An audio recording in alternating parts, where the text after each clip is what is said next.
Moisturiser वापरताय पण ते मॉइश्चरायझर तुमच्या स्किनला सूट होतंय का?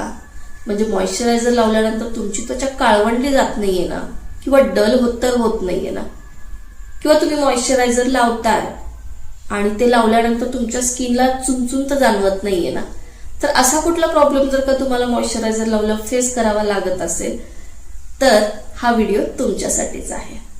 तर आजच्या व्हिडिओमध्ये आपण पाहणार आहोत की मॉइश्चरायझर निवडताना कोणत्या कोणत्या गोष्टींची काळजी घ्यावी किंवा मॉइश्चरायझर कसं निवडावं. चला तर मग व्हिडिओला सुरुवात करूयात. नमस्कार, मी भारती. माझ्या या YouTube चॅनलमध्ये तुम्हा सर्वांचं खूप खूप स्वागत. बऱ्याचदा चुकीचं मॉइश्चरायझर निवडल्यामुळे आपल्या स्किनला खूप जास्त खोलवर डॅमेज होऊ शकतं. तर यासाठी आपल्या स्किन टाईपनुसार, आपल्या स्किन प्रॉब्लेमनुसार मॉइश्चरायझर निवडणं फार गरजेचं आहे. तर कोणत्या कोणत्या स्किन टाईपला कोणत्या गोष्टी अवॉइड करायच्या मॉइश्चरायझरच्या बाबतीत, तर ते मी सांगते.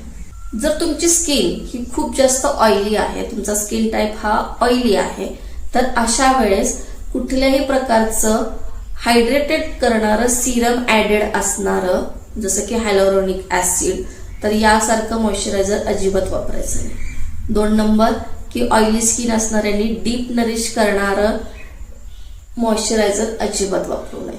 ऑइली स्किनवाल्यांनी मॉइश्चरायझर कसं निवडायचं, जे खूप जास्त लाईट वेट आहे, जेल फॉर्म मध्ये किंवा लोशन फॉर्म मध्ये, अशाच प्रकारचं मॉइश्चरायझर तुम्ही निवडू शकता. ज्यांची त्वचा खूप सेन्सिटिव्ह आहे तर अशांनी कुठल्याही प्रकारचं सिरम ऍडेड मॉइश्चरायझर घेऊ नये. याच्यामध्ये काय होतं की भरपूर प्रमाणात ऍसिड असतात, जसं की सॅलिसिलिक ऍसिड, परत हायलोरोनिक ऍसिड. तर हे जे ऍसिड या शब्दातच खूप मोठा अर्थ दडला.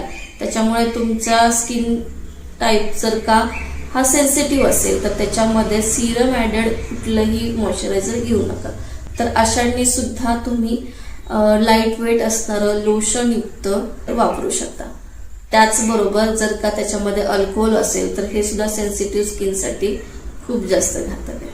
आता ज्यांची त्वचा खूप जास्त ड्राय आहे, म्हणजे अक्षरशः चिरा पडतात हाताला, अशा प्रकारचे आहे, अशांनी विटॅमिन सी हे ऍडेड असलेलं किंवा कोणतंही ब्लिचिंग एजंट असणारं प्रोडक्ट वापरू नये. ब्लिचिंग एजंट म्हणजे काय की ज्याच्यामुळे स्किन तात्पुरती ब्राईट होते आणि त्याच्यानंतर मग स्किन पूर्णपणे काळवंडली जाते. तर अशा प्रकारचं ड्राय स्किनवाल्यांनी कधीच मॉइश्चरायझर वापरू नये. त्याचप्रमाणे जेल फॉर्म मधलं लाईट वेट किंवा लोशन युक्त असं मॉइश्चरायझरही वापरू नये, कारण ड्राय स्किन असते त्याच्यात ते टिकतच नाही, पण जास्त ड्रायनेस जाणवतो. तर काही असे ब्रँड जे ऑइली आणि सेन्सिटिव्ह स्किनसाठी खूप चांगले आहेत, इमोलिन, मॉइस्टी, इलोवेरा, प्लम, पिलग्रिम यासारखे सुद्धा मॉइश्चरायझर तुमच्यासाठी खूप चांगले आहेत. हे ब्रँड खूप चांगले आहेत तुमच्यासाठी ऑइली आणि सेन्सिटिव्ह स्किनसाठी. आणि ज्यांची स्किन खूप जास्त ड्राय आहे तर त्यांच्यासाठी ब्रँड जे मला आवडतात, मी स्वतः वापरते, त्याच्यामध्ये एक आहे वेनोसिया, सेटाफिल, डर्माको. हे जे ब्रँड मी सांगितले त्यांच्या किमती स्वस्त सुद्धा आहेत, तुमच्या खिशाला परवडण्यासारखे आहेत आणि शिवाय याचे रिझल्टही चांगले आहेत. तर मंडळी, ही होती आजची माहिती. तर व्हिडिओ शेवटपर्यंत पाहिल्याबद्दल खूप खूप धन्यवाद. पुन्हा भेटूयात अशाच एका वेगळ्या विषयासहित वेगळा व्हिडिओ घेऊन. तोपर्यंत बाय बाय.